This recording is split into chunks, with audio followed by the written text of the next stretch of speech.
start with a story.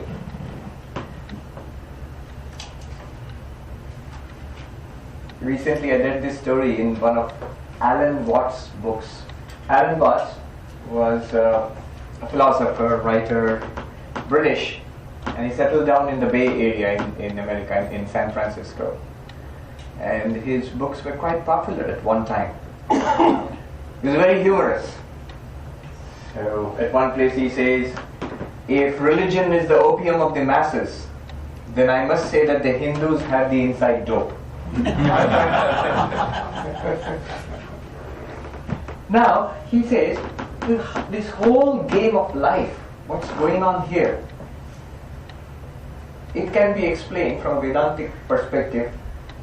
He was very interested in Vedanta and also Buddhism. So his main perspective was Vedantic and Buddhism. So it can be explained from the perspective of Vedanta through a story. And he says, this story he tells children. He says, children immediately understand it. Adults find it a little difficult to understand. So what we are going to do in the class today, afterwards, actually is nothing more than this children's story. A very profound little story which Alan Watts himself put together for children.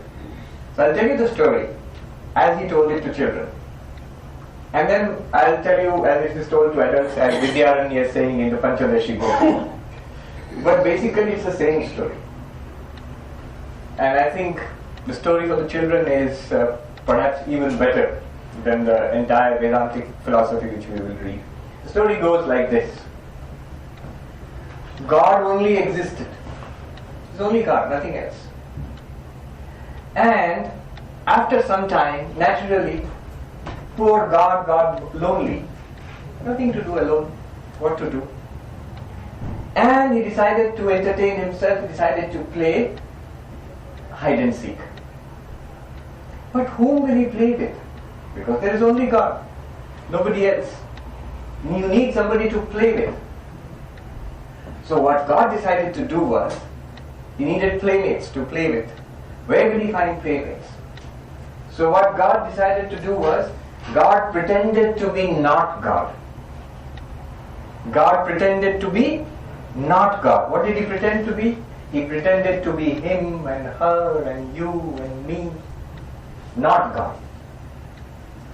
But because, after all, it is God, and he is very good at what he does, he pretended so well to be not God that he forgot that he is God.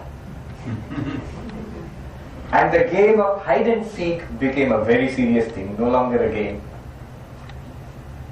And so God, pretending to be not God, caught up in this game of hide and seek, is you and me and him and her and everything else in this universe. Everything that you see here is not God, but it's actually God pretending to be not God and having forgotten its own godly nature. That's the whole story of life.